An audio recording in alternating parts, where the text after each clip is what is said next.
जय श्री राम, वंदे मातरम। हर हर महादेव। उम्मीद करता हूँ सभी लोग स्वस्थ होंगे, बेहतर होंगे, आयुर्वेद का उपयोग कर रहे होंगे, नेचुरोपैथी के साथ चल रहे होंगे। आज हम आपको एक बहुत ही गंभीर और संवेदनशील जो है विषय पे जानकारी देने जा रहे हैं। अगर जिस प्रक्रिया में कुछ भी गड़बड़ी आ जाए तो हम गंभीर बीमारियों के शिकार हो सकते हैं। तो वो प्रक्रिया है पाचन की प्रक्रिया।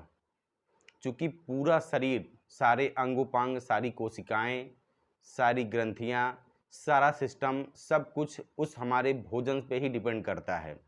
वही न्यूट्रिशन है, वही उसके रसायन हैं, उसी से उसमें टूट-फूट, मरम्मत, निर्माण और रिप्लेसमेंट और नए निर्माण की प्रक्रिया चलती रहती है। तो भोजन एक बहुत ही महत्वपूर्ण और गंभीर जो है विषय है, जिस पे बहुत ही सावधानीपूर्वक समझने की आवश्यकता है।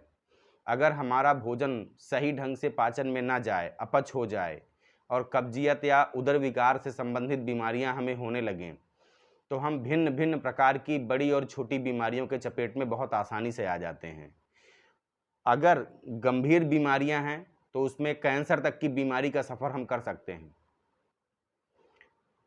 अगर डाइजेशन बराबर नहीं है, भोजन का पाचन बराबर नहीं हुआ है, तो हमें फेफड़े में बलगम बनना, फेफड़े में मवाद का बन जाना, अस्थमा हो जाना, ब्रोंकियल अस्थमा हो जाना, टीबी हो जाना, इवन श्वसन की तमाम बीमारियां भिन्न-भिन्न प्रकार से होने की संभावनाएं बहुत बढ़ जाती हैं। हृदय के रोग हो जाना, रक्त में विकार आ जाना, त्वचा के रोग हो जाना, आँखों की समस्या हो जाना, सर की समस्या, ब्रेन में गांठें बन जाना, नींद बराबर ना आना, लगातार हेडेक के बने रहना, एसिडिटी होना, गैस बनना, शरीर में दर्द होना, सूजन आ जाना, लीवर का खराब हो जाना, आंतों में दिक्कत आ जाना, बवासीर, भगंदर, फिस्चुला, तमाम ऐसी गंभीर बीमारियों में हम फंसते चले जाते हैं अगर एक पाचन की क्रिया बराबर रूप से संपादित नहीं हो रही है। तो ज़्यादा समय न गंवाते हुए हम इस टॉपिक पे आते हैं और इसकी और डिटेलिंग करते हैं। जैसे ही हम भोजन का कोई भी टुकड़ा, खाद्य पदार्थ का कोई भी टुकड़ा, चाहे वो फ्रूट हो, चाहे वो कोई कुक्ड फूड हो, जैसे ही हम हाथों में लेते हैं और आँख मतलब जो हमारी इंद्रिय है ये, इस इंद्रिय के ज़रिए जैसे ही हमारे हाइपोथैलेमस ब्रेन में ये सूचना पहुँचती है कि ये आइटम जो है, ये खाद्य पदार्थ अब हमें ग्रहण करना है या हमारे शरीर में आने वाला है। तो जो भी चीज़ें नेचर में पहले से विद्यमान हैं, उस सबकी कोडिंग, सबका सॉफ्टवेयर लीवर के पास पहले से ही स्टोर रहता है। वो तुरंत ही जो है बाकी सारे सिस्टम को एंजाइम के ज़रिए एक्टिवेट कर देता है कि ये इस ग्रंथि से ये रसायन निकलेगा, इस ग्रंथि से ये रसायन निकलेगा, क्योंकि इस तरीके का जो खाद्य पदार्थ है, उसमें ये घटक हैं, उसको इस प्रकार से तोड़ना है। पूरी प्लानिंग ही हो जाती है। इसलिए भोजन को बहुत सहज रूप से, शांत स्वभाव से करें।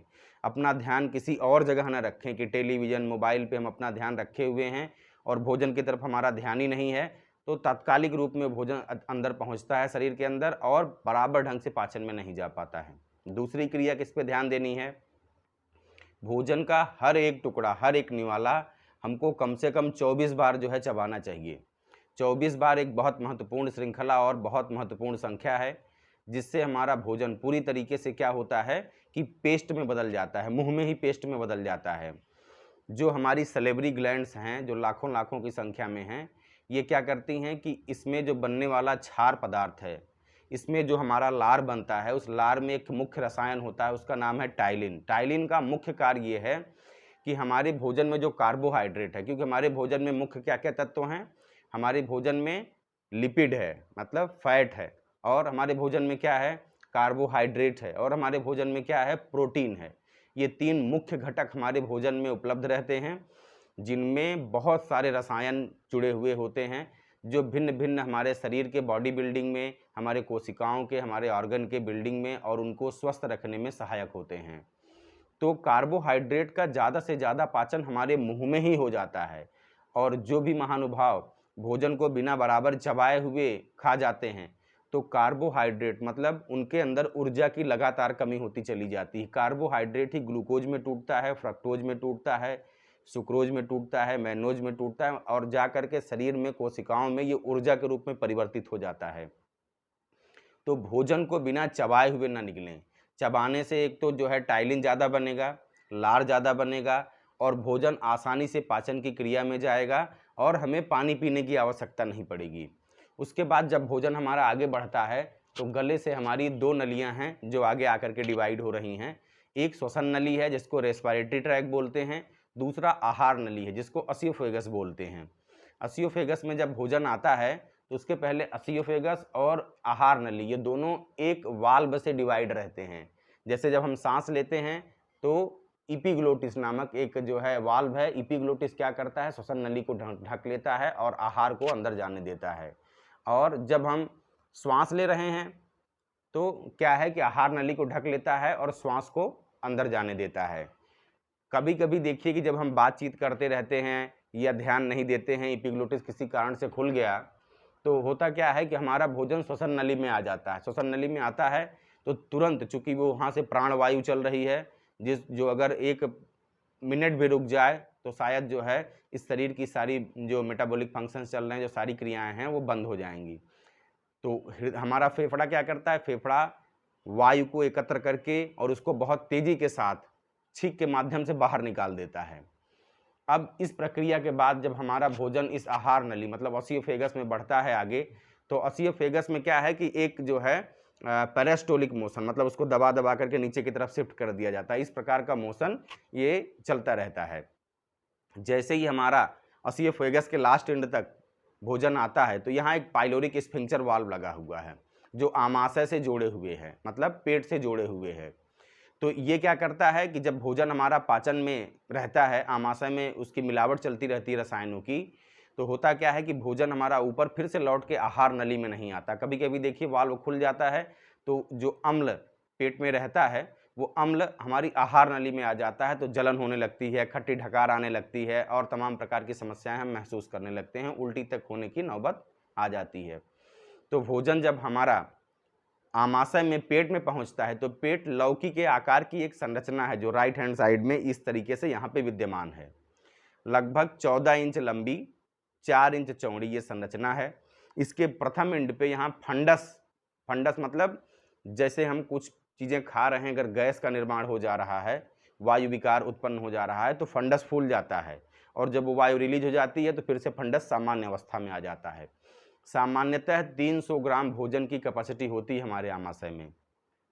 आमाशय के अंदर की परत की जो दीवारें हैं उस पर बहुत सारी अंतःस्रावी ग्रंथियां होती हैं जो क्या करती हैं, हाइड्रोक्लोरिक एसिड का निर्माण करती हैं और कई तरीके के रस एंजाइम बनाती हैं। उसको जठराग्नि भी बोला जाता है कि जठराग्नि तीव्र, मतलब ज़्यादा से ज़्यादा हाइड्रोक्लोरिक एसिड सही रूप से हमारे भोजन पे पड़ता है और उसको पूरी तरीके से अपने अपने घटकों में तोड़ने की कोशिश करता है और उसको लुगदी नुमा पेस्ट में तैयार कर देता है और वो अम्लीय माध्यम में बदल देता है एकदम। चूँकि जो एसिड है वो अम्लीय ही होता है और जो वो अम्ल है हाइड्रोक्लोरिक एसिड, उसका जो पीएच वैल्यू है वो 4.5 होता है, जो काफ़ी ज़्यादा हाईली एसिडिक है। उसके बाद क्या होता है, अगर वो प्रक्रिया लगभग 3 घंटे चलती है, हमारे आमाशय में भोजन 3 घंटे तक उसको बराबर मिलाया जाता है, क्योंकि खाने में बहुत सारे बैक्टीरिया और वायरस ऐसे आ जाते हैं जो हमारे लिए फ्रेंडली नहीं हैं और वो अगर आगे पाचन की क्रियाओं में चले गए तो वो तमाम प्रकार के जो हमारे आंतों में बैक्टीरिया भरे हुए हैं, लगभग 1.4 kg बैक्टीरिया हैं हमारी आंतों में, लाखों प्रकार के बैक्टीरिया हैं जो भिन्न भिन्न प्रकार से पाचन की क्रियाओं को, रासायनिक क्रियाओं को अंजाम देते हैं और ग्रंथियों को किस प्रकार से कौन सा एंजाइम निकालना है, कैसे हार्मोन से ट्रिगर करना है, कहाँ पहुँचाना है, ये पूरा का पूरा सिस्टम, कोडल सिस्टम वो बैक्टीरिया जो है चलाते हैं। कहा जाए तो हमारा पूरा शरीर बैक्टीरिया से ही भरा पड़ा हुआ है और वही इसको चला रहे हैं। तो ये जो बाहर से बैक्टीरिया, फॉरेन पार्टिकल आ जाते हैं वो उसको डिस्टर्ब कर सकते हैं। इसलिए क्या है कि वो जो अम्ल है हमारे जठर में, मतलब आमाशय में बन रहा है, वो उसको भी पूरी तरीके से समाप्त कर देता है और भोजन को एक लुगदी नुमा पेस्ट में तैयार कर देता है। चाइम, उसको चाइम भी बोलते हैं। अब ये 3 घंटे की प्रक्रिया है। अब अगर उस दौरान हमने फिर से कुछ खा लिया तो हमने ये महाभूल कर दी। होगा क्या कि फिर से टाइलिन बनेगा, फिर से ये क्षार जो सलाइवरी ग्लैंड बना रही बनेगा और वो हमारे आमाशय में पहुंच जाएगा। आमाशय में जब पहुंचेगा तो आमाशय में अम्ल और ये क्षार, ये दोनों एक दूसरे के विरोधी हैं। तो होगा क्या कि उस दौरान फिर से सबसे पहले उस जो क्षार को न्यूट्रल करने की प्रक्रिया चलने लगेगी और आपकी जठराग्नि मंद हो जाएगी एकदम। जब जठराग्नि मंद हो जाएगी तो जो भोजन इसमें पड़ा हुआ है वो सड़ने की प्रक्रिया में आगे बढ़ने लगेगा जब सड़ने लगेगा तो गैस का निर्माण होगा, एसिडिटी का निर्माण होगा और टॉक्सिन में कन्वर्ट होने लगेगा। बाद में क्या होगा कि यही इसी से हमारे सारे अंग जो है दूषित होने लगेंगे, बीमार होने लगेंगे। मुख में बदबू आने लगेगी, पायरिया होने लगेगा, मसूड़ों में सूजन आने लगेगी, खून आने लगेगा, श्वास की बीमारियां और तमाम डिजीज जो है आपको परेशान करने लगेंगी। और एबनॉर्मल फैट वगैरह डिपॉजिट होने लगेगा, पेट निकलने लगेगा, लीवर जो है उसमें टॉक्सिन ज़्यादा भर जाएगा, डिटॉक्सिफाई होना मुश्किल हो जाएगा। तो उस बीच हमको कुछ नहीं खाना है और कम से कम 90 मिनट तक तो पानी भी नहीं पीना है, नहीं तो जठराग्नि मंद हो जाएगी, अर्थात जो हाइड्रोक्लोरिक का स्राव हो रहा है वो कम हो जाएगा। अब यहाँ क्या होगा कि यहाँ प्रोटीन का पाचन होगा, पेट में आमाशय में प्रोटीन का पाचन होगा। प्रोटीन का मतलब उस भोजन के पदार्थों से घटक अलग किए जाएंगे और प्रोटीन को पेप्टोन में बदल देगा ये। उसके बाद जब हमारा भोजन आगे बढ़ेगा तो एक भाग आता है डियोडेनम, आमाशय के बाद और छोटी आंत के बीच में एक श्रृंखला जुड़ी हुई है पाइप नुमा आकार की, उसको डियोडेनम या पक्वाशय भी बोलते हैं। वो क्या है, वो सेक्शन लगभग 7 इंच लंबा और पौना इंच चौड़ा सेक्शन है। वहाँ क्या होता है, वहाँ फैट का पाचन होता है। कैसे, जो हमारा राइट साइड में लीवर है, लगभग 1.5 किलो वजन की सबसे बड़ी ग्रंथि है, वो क्या करती है, बाइल जूस का निर्माण करती है। वैसे तो बहुत सारे फंक्शन करती है लीवर, जो हमारे इम्यून सिस्टम को मतलब बेहतरीन बनाती है, जो हमारे इजनोफिल, बेजोफिल, मोनोसाइट, लिम्फोसाइट्स, मतलब इस तरीके से WBC कैटेगरी के जो सेल्स हैं उसका निर्माण करती है। लाल रक्त कणिकाओं का निर्माण करती है जिसे खून कहते हैं। आयरन वगैरह के मतलब तमाम प्रकार के बाकी मेटाबॉलिक फंक्शन को परफॉर्म करती है। दवाओं वगैरह के मेटाबॉलिज्म में बहुत अच्छा रोल निभाती है और मुख्य रूप से बाइल जूस का निर्माण करती है। 24 घंटे में आधा लीटर मतलब 500 ml बाइल जूस हमारा लीवर बनाता है और लीवर में ही नीचे एक छोटी सी ग्रंथि है जिसको गॉल ब्लैडर बोलते हैं, पित्त की थैली, वहीं वो पित्त स्टोर रहता है, उसको बाइल जूस बोलते हैं। और जब हमारा भोजन डियोडेनम में पहुंचता है तो फिर एक कॉन्ट्रैक्शन होता है, एक हार्मोन से ट्रिगर कर देता है माइंड उसको, और वहाँ कॉन्ट्रैक्शन होता है और वो हमारे आमाशय मतलब डियोडेनम में आकर के बाइल जूस गिर जाता है। और जो उसमें फैट है, मतलब जो तैलीय चीज़ें हैं, वो उसका पाचन करती हैं। पाचन मतलब उसको प्रोसेस करती हैं, उसको ईस्टर्स में तोड़ देती हैं, फैटी एसिड्स में, जो सैचुरेटेड और अनसैचुरेटेड भाग में डिवाइड हो जाता है। और क्या होता है कि यहीं हमारे पेट के पीछे एक छोटी सी और ग्रंथि है, लगभग 4 इंच 5 इंच की लंबी पतली सी ग्रंथि है, एक करेले के आकार की। तो वो ग्रंथि क्या है, उसका नाम है पैंक्रिया। पैंक्रिया में मुख्यतः 3 प्रकार की कोशिकाएं होती हैं, अल्फा सेल्स, बीटा सेल्स और गामा सेल्स, जिसमें मुख्य रोल बीटा सेल का है। बीटा सेल क्या करता है, इंसुलिन नामक एक रसायन बनाता है और उसका काम क्या है कि जो हमारा कार्बोहाइड्रेट है, ग्लूकोज है, वो उसको शरीर में यूटिलाइज होने के लिए तैयार करता है। और जो उसमें अल्फा और गामा सेल्स हैं वो भी ऐसे रसायन निकालते हैं जो कार्बोहाइड्रेट के मेटाबॉलिज्म में उसको बैलेंस करने के फॉर्म में उपयोग में आते हैं। और उसमें एक जो है आकृति होती है, अगर ट्रांसफर सेक्शन काटा जाए तो वो भी पाचक रस निकालते हैं जो भिन्न भिन्न प्रकार के मेटाबॉलिक फंक्शन में काम आते हैं। तो ये हमारा डियोडेनम का भाग हो गया। अब पेट में 3 घंटे रहा भोजन और थोड़ी देर डियोडेनम और बाकी 1.5 घंटे हमारी जो उसके डियोडेनम के बाद छोटी आंत है। छोटी आंत लगभग 22 फीट लंबी होती है और ये पूरी गुड़मुड़ संरचना यहाँ भरी पड़ी हुई है। उसमें क्या होता है, उसमें करोड़ों की संख्या, अरबों की संख्या में माइक्रोविलाइज होते हैं। विलाइज का क्या मतलब है, रसांकुर हैं, छोटे छोटे जो है उसमें मतलब ब्लड की कैपिलरी से निकली हुई ग्रंथियां हैं छोटी छोटी, जो पूरी 22 फीट की आंतों में भरी पड़ी हुई हैं। 1 स्क्वायर इंच का एरिया अगर ट्रांसफर सेक्शन हम काटें तो उसमें लगभग 12,000 माइक्रोविलाइज होंगे। उसमें क्या है, हमारे हृदय और लीवर से नाड़ियाँ जुड़ी हुई हैं, जो जहाँ पे रक्त भरा रहता है और आंतों में जब भोजन पहुँचता है तो होता क्या है कि इसमें निकलने वाले जो पाचक रस हैं वो क्या करते हैं, प्रोटीन को एमिनो एसिड्स, मतलब जो पेप्टोन जो हमारा आमाशय में प्रोटीन से पेप्टोन्स बना था, पेप्टोन को फिर ये क्या करते हैं, एमिनो एसिड। एमिनो एसिड एक ऐसे रसायन होते हैं जो अंत में प्रोटीन का निर्माण करते हैं। भिन्न भिन्न प्रकार के प्रोटीन होते हैं, कई प्रकार के एमिनो एसिड्स होते हैं जो जिसका सिंथेसिस और जिसका प्रोसेस हमारी छोटी आंतों में होता है। उसके बाद यहाँ पे क्या है कि अब लगभग इस प्रक्रिया में 1.5 घंटे भी लग जाते हैं इस छोटी आंत में भोजन को आगे ट्रेवल करते करते और उसके रस को निचोड़ते निचोड़ते। उस दौरान देखें हमें प्यास भी लगने लगती है, तो जब रस में भोजन परिवर्तित होने लगता है तो उस समय लगभग 90 मिनट बाद या 3 घंटे बाद हम पानी पिएं तो वो अमृत का काम करेगा। उसके बाद क्या होता है कि ये जब 1.5 घंटे की प्रक्रिया के बाद हमारा भोजन कहाँ पहुँचता है, हमारा भोजन पहुँचता है बड़ी आंत में। बड़ी आंत लगभग 8 फीट लंबी, वो भी एक नलिका है, लेकिन वो मोटी होती है हमारी छोटी आंत की अपेक्षा। तो उसमें वो आंत कहाँ आकर के जब बड़ी मतलब छोटी आंत बड़ी आंत जहाँ जुड़ती है वहीं क्लोम ग्रंथि होती है। क्या है, जिसको देखिए आपने सुना होगा अपेंडिक्स बोलते हैं, अपेंडिसाइटिस की बीमारी भी लोगों को हो जाती है। अपेंडिक्स एक ऐसा स्थान है जो हमारे पूरे आंतों में जो कोलोन में और बाकी जितने बैक्टीरिया भरे पड़े हुए हैं सबका बीज संचय किए रहता है। मतलब अगर किसी में कुछ भी डिसबैलेंसी क्रिएट हुई तो ये वहां से फिर से लेकर निर्मित, जैसे अगर मान लीजिए एक खेत कट गया या बीज नहीं रहा तो घर पे जो बीज उपलब्ध है वो लेकर के फिर से बो दिया जाता है और फिर से वो अनाज वहाँ पे उग जाता है। उसी प्रकार से हमारे उस क्लोम ग्रंथि से अपेंडिक्स में जो सुरक्षित हैं वो बैक्टीरिया का सॉफ्टवेयर वहाँ से उठा करके उस बैक्टीरिया की बैलेंसी फिर से मेंटेन कर दी जाती है। जैसे हमने कोई एलोपैथिक दवा खा ली या हमने कोई ऐसी दवा खा ली या कुछ ऐसी चीज़ें खा ली जो शरीर में नुकसान पहुंचा सकता है, तो बैक्टीरिया के लेवल को वो डिस्टर्ब कर देता है, किसी को कम किसी को ज़्यादा। तो ये प्रक्रिया हो गई। अब जब हमारा भोजन इस बड़ी आंत में ऊपर, आरोही आंत जो ऊपर की तरफ आंत चढ़ रही राइट साइड में, इसको आरोही आंत बोलते हैं। यहाँ भोजन हमारा कम से कम 1.5 घंटे इस प्रक्रिया में भी रहता है। तो 3 घंटे हमारा आमाशय में, छोटी आंत में 1.5 घंटा, आरोही आंत में 1.5 घंटा, कुल कितना 6 घंटे हो गए। और उसके बाद हमारा जो ये हॉरिजेंटल आंत है, बड़ी आंत का हॉरिजेंटल भाग है, यहाँ लगभग 3 घंटे भोजन टिकता है और उसके भिन्न भिन्न रसों को यहाँ अवशोषित किया जाता है, पानी वगैरह को जो है अवशोषित किया जाता है। फिर हमारा जो आरोही मतलब नीचे की आंत आती है, नीचे की आंत में भी भोजन लगभग 1.5 घंटे के आसपास रहता है। तो 3 3 6 3 9 एक 10.5 घंटे हो गए।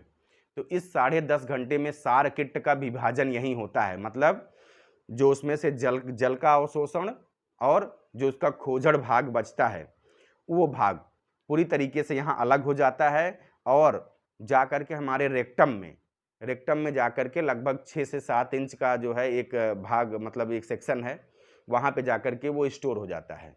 अगर ये प्रक्रिया बराबर चलती रही तो अगर इस दौरान कहीं भी, और मुख्यतः जब सार किट्ट का विभाजन हो रहा है अवरोही आंत में, अगर उस समय कोई वायु विकार आ गया तो हमारा भोजन या तो ज़्यादा जो है रस वहाँ से सोख लिए जाएंगे तो भोजन टाइट हो जाएगा, मतलब जो हमारा खोजड़ बच रहा है टाइट हो जाएगा।